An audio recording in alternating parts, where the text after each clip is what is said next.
friends, අද අපි biryani rice එකක් හදමු.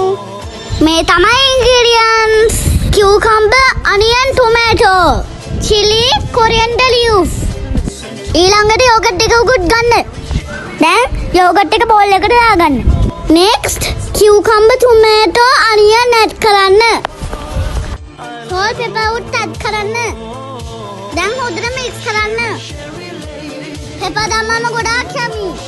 අපේ rice එක ready. coriander leaves දාලා ලස්සන කරගන්න. අපි chicken leg උත් season වෙන්න දැම්මා. ඊට පස්සේ rampe and onion garlic add කරලා හොඳට fry කරන්න. දැන් season කරපු chicken leg ටික ඒකට දාගන්න. after tomato add කරන්න. බලන්නකෝ ඒ look එක. දැන් chili powder, salt, pepper දාගෙන mix කරන්න. ඔක්කොම spicy එක add කරලා හොඳට mix කරන්න.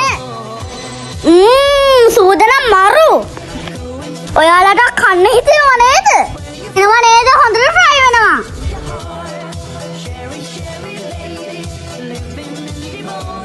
අපි පාකිස්තාන බිරියානි මසාලා ටිකකුත් add කළා. ඔයාලා මේ මසාලා එක try කරලා බලන්න. අපි chicken legs curry එක ready. අද අපේ දිනයකට බිරියානි තමයි හැදුවේ. අපේ දිනේ අපේ final look එක. මේ විදියට plate එකට rice ටික add කරගන්න. අපි coriander leaf සම්බෝලයක්කුත් හැදුවා. අපි නම් gravy එකකුත් හැදුවා. අම්මෝ මේක නම් මාර yummy ඈ. එහෙනම් try කරලා yummy කියලා කියන්න. Bye bye.